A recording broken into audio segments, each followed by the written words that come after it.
All right, guys, let's talk about what it's really like owning and operating a car wash as someone that doesn't really know what they're doing, but is trying their best. All right, so it's taken me a while to release videos. Again, I have been slammed. I think last time we spoke, we had just got our fourth car wash. I'm actually sat in our fifth right now. And when we got this one, it had a knackered old Ryko, worse than the one we have in Hopkinsville. This is what we have here. This guy looks okay. This guy's got some wang on it.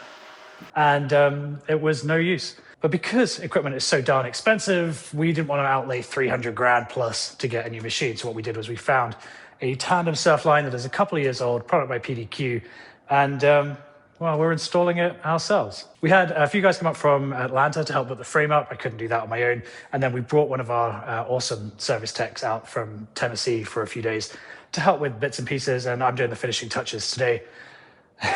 Well, some of the finishing touches. There's going to be more that I can get done today. But I'm always thinking about how this life is such a roller coaster ride. Some days are very high highs and some days are very low lows. And when you're putting in equipment like this and learning how PDQs function, because we don't have any duplication of equipment. We have different brands at every site. Learning a new machine is, it's tough. This is the front carriage. This is actually an awesome machine where it's got a front carriage here with the side brushes. And then back here, we have the top brush and the wheel scrubbers and legs, and they come in to meet the car, blah, blah, and then the undercarriage is going to go there. So you're driving here, it does a very nice light show, which is customizable, which is better than our DNS machine, and then you wash your car here. But alas, owning a car wash, oh, there are good days and bad days. And there's some days you make money and some days you definitely lose money. This machine has cost us a lot less than if we were to have bought it brand new, but we're still out tens of thousands of dollars. And we're not open yet. There's still plenty of work to do. I think I need a new gearbox for the right-hand brush. That's about $1,000. But all in all, we'll come in well under what it would have been to get a new one by a couple $100,000 plus. But whilst I've been working on this, there have been moments where I've literally stood there and gone, woohoo! And moments where I've sat on the floor, completely frustrated, having imposter syndrome, thinking, I genuinely don't know what I'm doing. And that has been the case sometimes. And other times I've just been being negative. But when you're learning how high voltage works and low voltage works to these machines, there's obviously a lot of risk. I actually blew up two PDQ nodes because stupidly I actually returned the emergency stop onto the neutral instead of where it should have gone and fried two boards. So those are $1,000 each.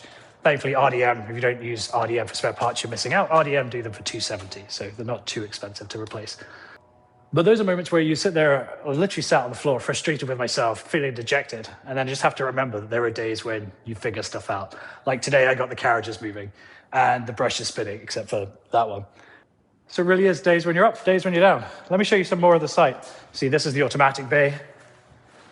And let me show you some of the self-serve stuff. So our self-serve bays, we've gone super simple for now. This will change. We've got new decals coming. We've actually gone with the new Monex Pay Pro. Yeah, this is the Pay Pro. The Max is going to go on the Wash Select. We're actually bypassing the Dixmoor entirely. So what we did was we came up with non-linear scales. So the more that you pay, the more time you get in a non-linear fashion. So it starts off at about 75 cents a minute, and if you buy in for $15, I think that's 60 cents a minute or thereabouts. We've got the slippery signs. We added the tire brush because that didn't exist. We actually painted all of this. I'll put some before pictures in so you can see what it looked like. Then we have the high pressure guns. No central mount here for the booms. Wall mounted, which means we're actually height limited for things like RVs. We have triple foam, actual triple foam, a couple of mat holders, and then the foam brush. And we have 3 bays. When you come inside, it's a bit of a disaster in here because I've been on my own working nights trying to get this up and running. There's my little chair and all of the paneling. But the PDQ comes with this pump stand, a bay box, transformer, solution panel, the other one whose name eludes me.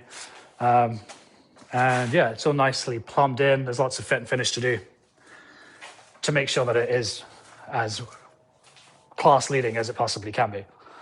Then we have the self-serve over here. It's old Ryko machinery. There are 4 bays, technically. There's one without a roof on it. So we may open that again at some point. And here we have a smattering of chemicals. We're still trying to pick a chemical supplier. Getting a chemical supplier when you only have one wash in the area is actually harder than you would think. No one appears to really want to work with you except for NCS. And we may end up having to go with them. They're expensive for labor, but they seem to be reasonably priced for chemicals, which is nice.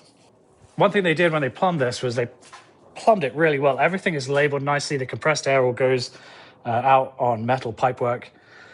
The RO system kind of works. Thankfully, there's actually good water, so when you test in there, it's only about 20 parts per million.